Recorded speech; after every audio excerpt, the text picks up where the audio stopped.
हाँ दोस्तों, आपने हेमा कमेटी रिपोर्ट का नाम सुना होगा।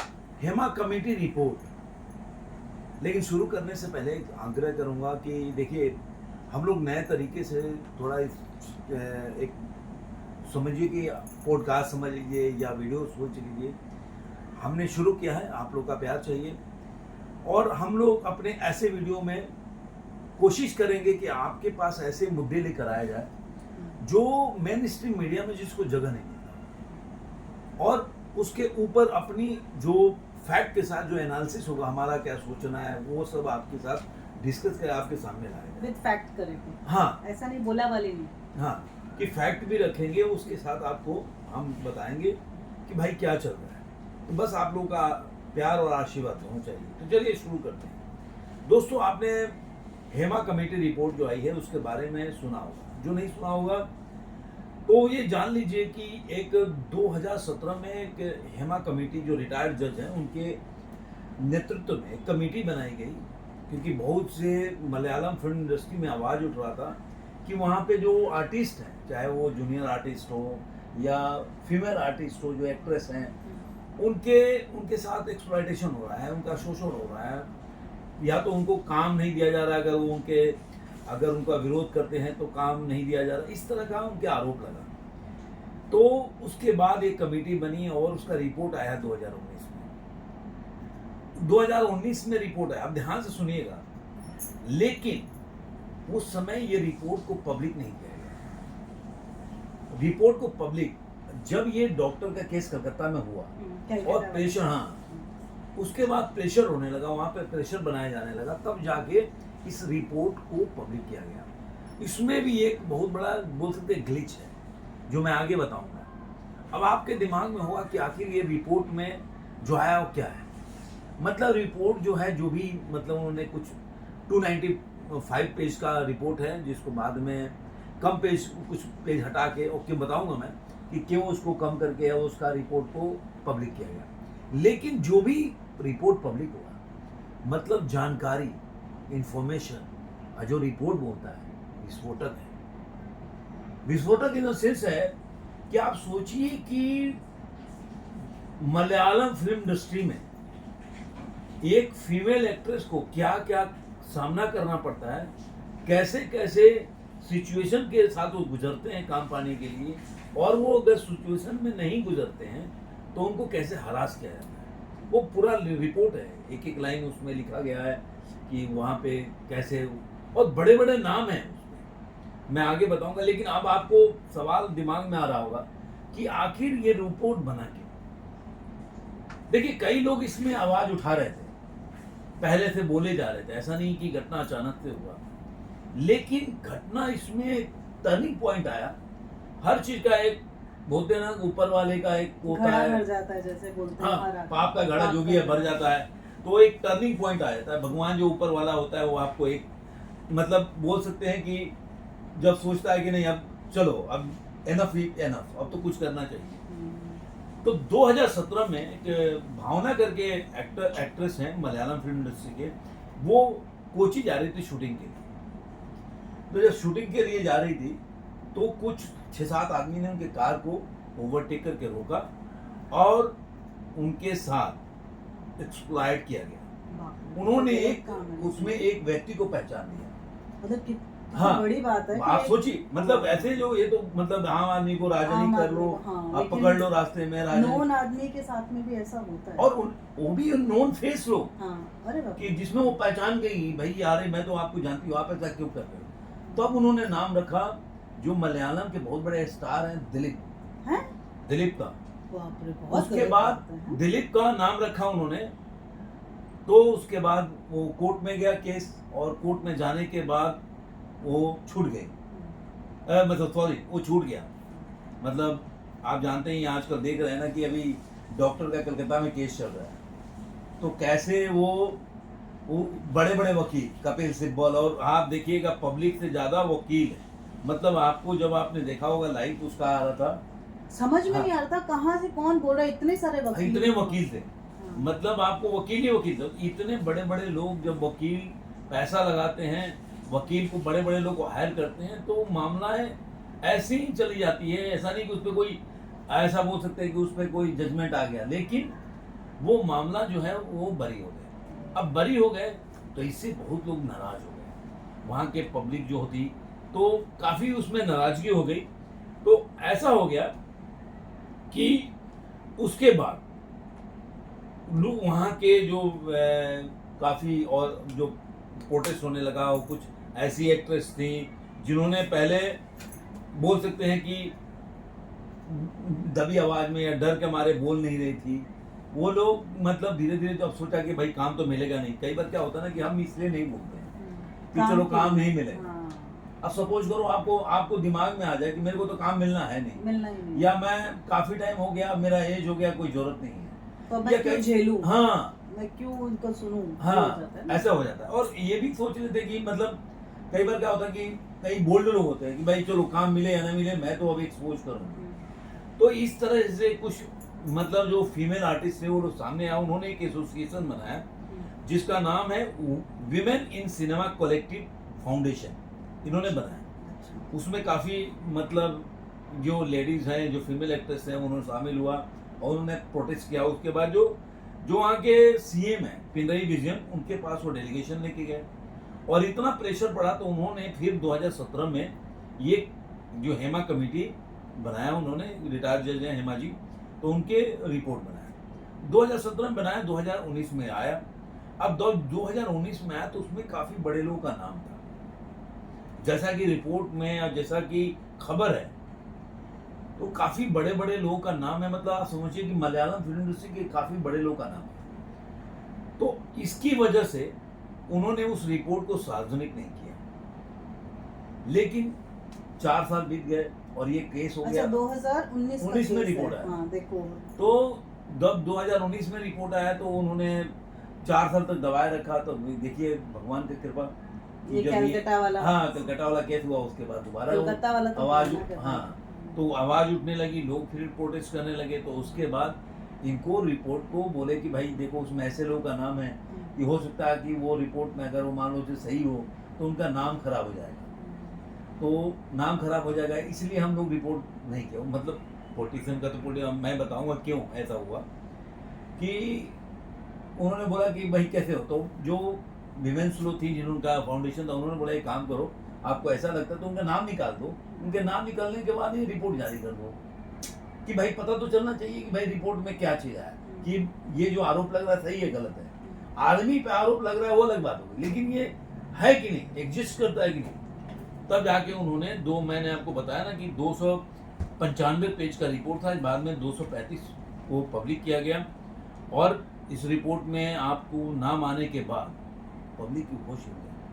तो अब उसके बाद जब रिपोर्ट में आ गया तो अब देखिए मैं आपको बताता हूँ कि उस रिपोर्ट के हिसाब से ये एग्जिस्ट करता है कि मलयालम फिल्म इंडस्ट्री में एक 15 लोगों का ग्रुप है जो वहाँ के फीमेल जो एक्ट्रेस हैं या कोई भी एम्प्लॉय हो उसके साथ बहुत दुर्व्यवहार किया जाता है, एक्सप्लॉइट किया जाता है। हाँ, मतलब वहीं पे ही बैठे हैं लोग और गलत। अरे उनकी पिक्चर आप देखते हैं हम लोग, हाँ, तो हम लोग साउथ की मूवीज हाँ, कितना देखते हैं उसमें।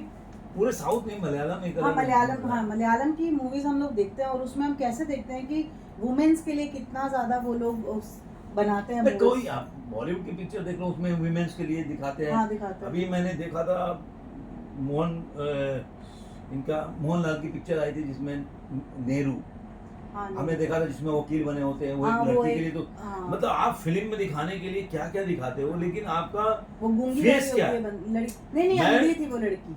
हाँ। वो अंधी थी, उसके लिए ये करते हाँ, हैं। अब मैं कह रहा हूँ सिंपल सा, मैं नहीं कह रहा हूँ कि मोहनलाल के बारे, लेकिन अब जो पूरा जो अम्मा जो एसोसिएशन मलयालम फिल्मी आर्टिस्ट है, जैसे सिमटा है हाँ। अपने बॉलीवुड का, उसका वो 1994 में चालू किया गया था और उसका चुनाव होता है 3 साल के लिए होता है सबका। तो अभी उसमें जो प्रेसिडेंट है वो मोहनलाल थे। आप ध्यान से सुनिएगा, बाद में आपको इसमें बहुत ही ट्विस्ट आएगा। कोषाध्यक्ष जो है उन्नी मुकुंदन है, ये एक्टर है, और जनरल सेक्रेटरी एक्टर सिरिक्की है। साइड में आपको उनकी फोटोज दिख हाँ, वो आपको हम डाल दे रहे हैं साइड में। अब ये डाल देना, नीचे डाल देना। हाँ, अब ये क्या होता है कि इन्होंने ये जो सिद्दीकी साहब हैं, ये काफ़ी आप देखे होंगे साउथ की पिक्चर में होंगे तो काफ़ी में बाप का या अच्छे अच्छे रोल करते हैं। और इनके ऊपर रेवती संपत, अब मैं आपको बताते जा रहा हूँ इंसिडेंट। रेवती संपत ने 2016 में ने ये आरोप लगाया, त्रिवंदर म्यूजियम पुलिस स्टेशन में शिकायत दर्ज कराई कि मस्कट होटल में बुलाया और शारीरिक शोषण किया। उसमें तो गलत बात सिद्दीकी, है। हाँ सिद्दीकी और रियाज खान 2 आदमी थे।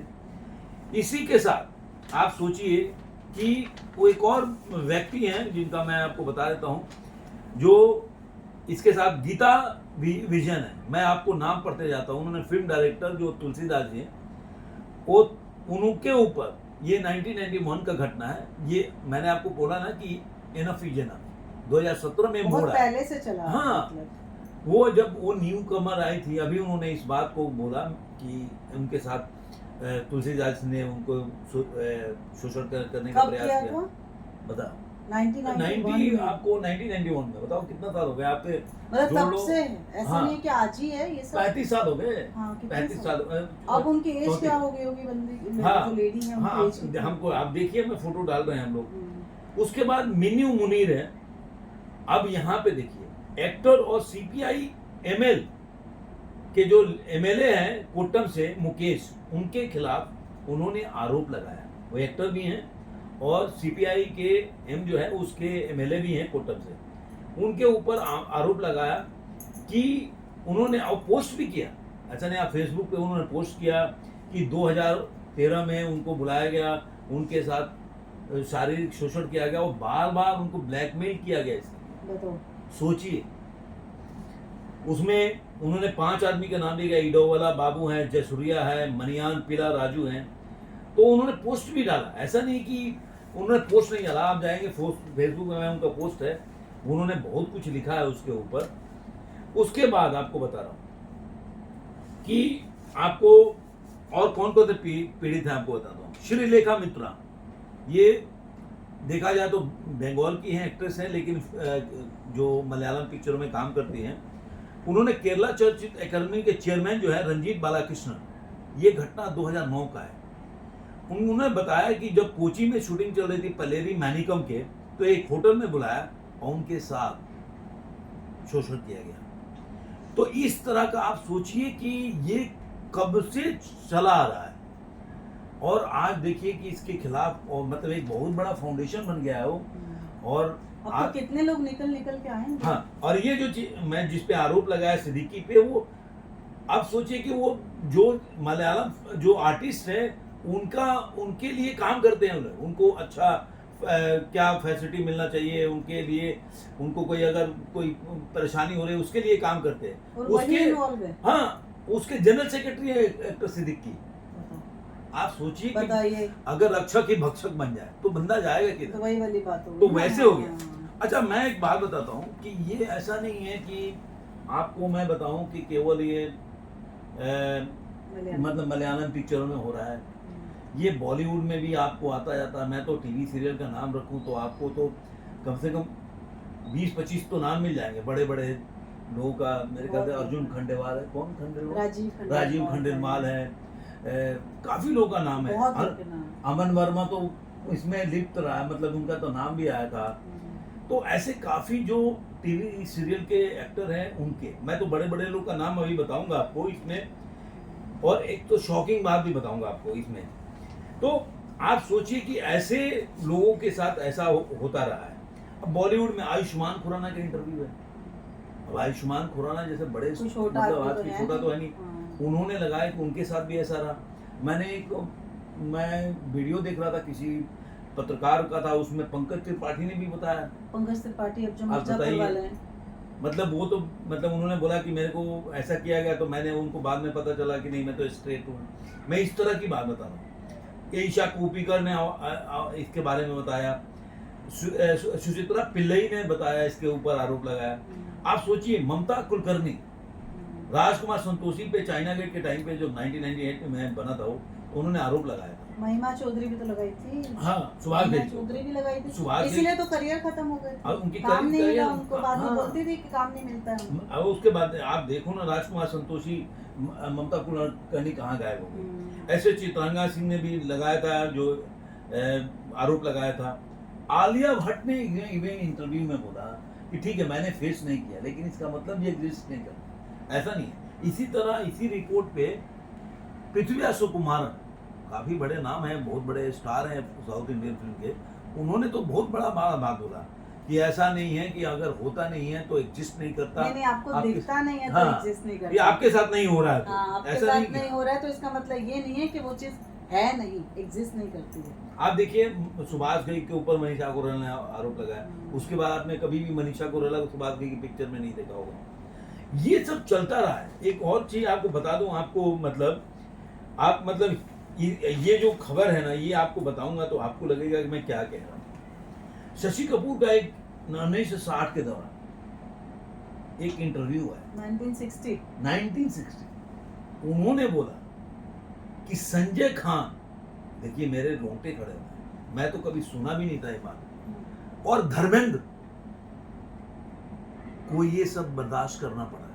हाँ, आप सोचो, ये तो बड़े एक्टर बहुत बड़े। देखो मैं आपको बता रहा हूँ कि विनोद मेहता जो हैं, उन्होंने इसके ऊपर एक किताब लिखा था।